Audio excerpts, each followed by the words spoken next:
How's it going, guys? Kevin Grassi here. Alright, today, B-twist tutorial. So, we'll do a little bit of B-kick beforehand, but for the most part, we're going to work on just the B-twist.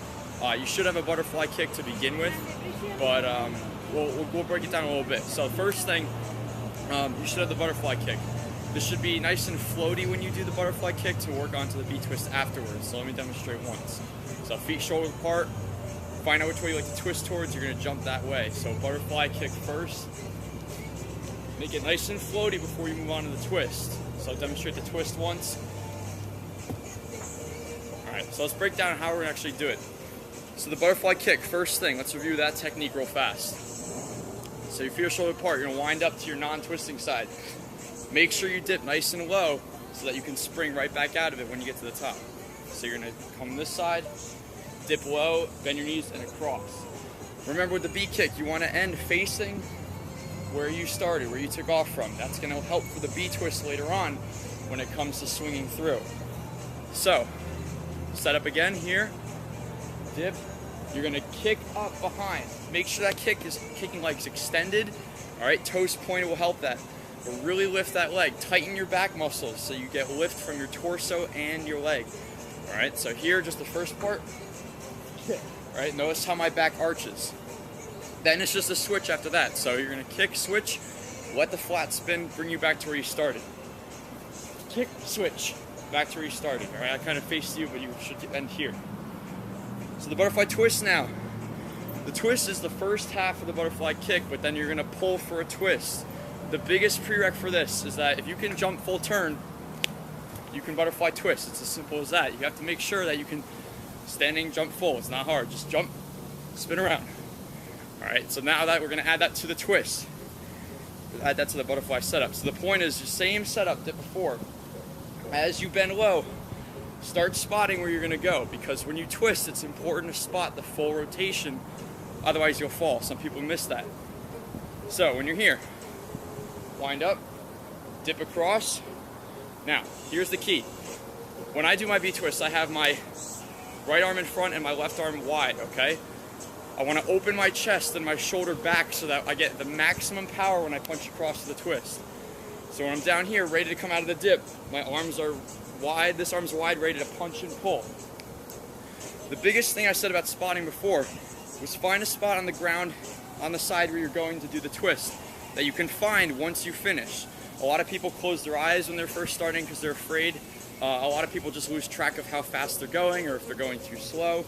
Really looking at that spot will help you find the twist and land it properly. So the equation goes ground, sky, ground, right? And that's what's going to get you all the way back safe and sound to the floor.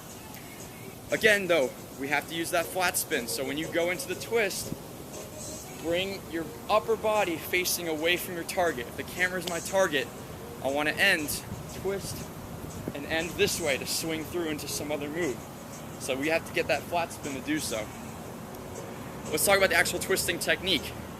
Like I said before, if you can jump full turn, you can do the butterfly twist. It's all about the setup and the technique.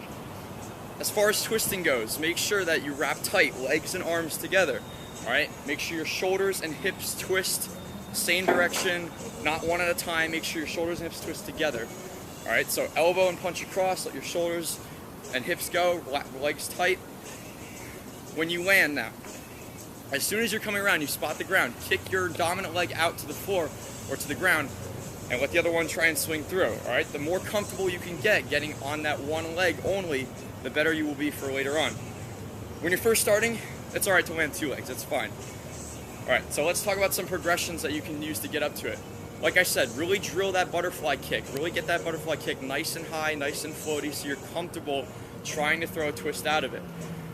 I would recommend you try it at a gym first, all right? Not like on the grass here where I definitely learned at a gym for the first time. What I will tell you though is that trying the butterfly twist, it's not really a whole lot to be scared of. You're not going to get hurt trying it. If you're having problems taking your butterfly kick and turning it into the B-twist, the B-twist definitely has to be faster. There has to be more commitment at play. A lot of people keep their arms wide, trying to brace themselves as they come out of the B-twist. What I'll show you is here. People would twist and look, bring their hands down. They'll open up too early. That's the problem. You have to stay tight the whole way around.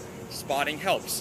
When I first learned my B-twist, the very first one I landed, it was simply because I told myself, don't open up, keep my arms in. My legs went down, my arms stayed up, I landed it fine without putting my hands down, okay? So there's two ways kind of to alter the setup though. You can do a really wide dip like wushu style, or you can go into it more like an aerial, which helps you for swing throughs later and it inverts your butterfly twist a bit more. The key though with the landing, I didn't talk about the landing yet. When you land, pull your back muscle, tighten your back muscles and pull your shoulders up. That's going to help you swing through into a flip of some sort later on. So I'll show you the difference. If I keep my shoulders low, kind of a crappy landing, but if I keep my shoulders higher, I can swing out of it. And that left leg was ready to go into a gainer or something afterwards, all right?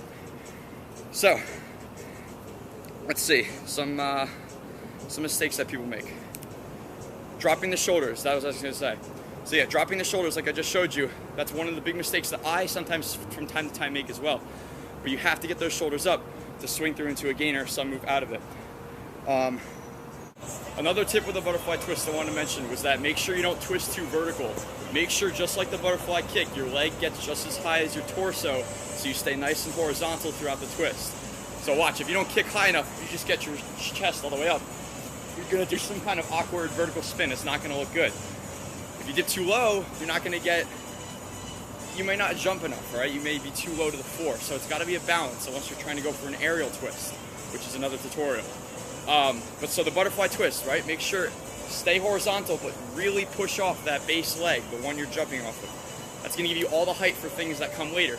Hyper twist, hyper hook, double B twist, things like that later on. But the key is to stay horizontal and wrap tight. All right, so last time here. That leg right, chest up, leg ready to swing through just like usual. All right, that's it.